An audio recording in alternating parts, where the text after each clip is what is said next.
وآخر دعواهم أن الحمد لله رب العالمين۔ ابو سعید خدری رضی اللہ تعالی عنہ فرماتے ہیں اللہ کے رسول صلی اللہ علیہ وسلم نے فرمایا وَعَلَيْكَ بِذِكْرِ اللَّهِ وَتِلَاوَةِ الْقُرْآنِ فَإِنَّهُ ذِكْرُكَ فِي الْأَرْضِ وَرَوْحُكَ فِي السَّمَاءِ۔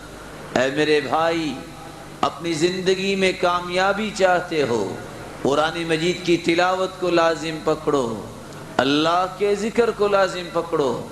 یہ دونوں ایسی عظیم نعمتیں ہیں جو ان کو اختیار کر لیتا ہے۔ ذکرک فی الارض وروحک فی السماء۔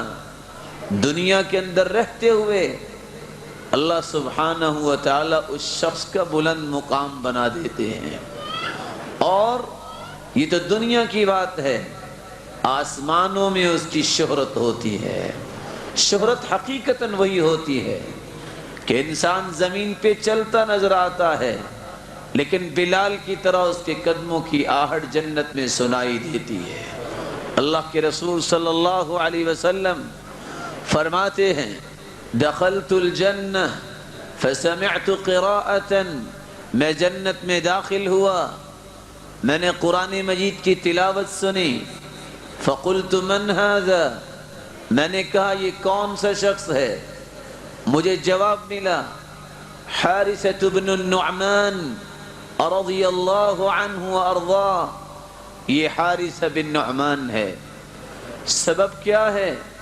كذلكم البر وكان أبر الناس بأمه، یہ وہ شخص ہے جس نے قرآن مجید کے مقاصد کو سمجھا اور ان مقاصد کو حاصل کرنے کے لیے کوشش بھی کر رہے ہیں، اپنی والدین کی خدمت میں لگے ہیں اور سب سے زیادہ اپنی والدہ کا احترام کرنے والے ہیں۔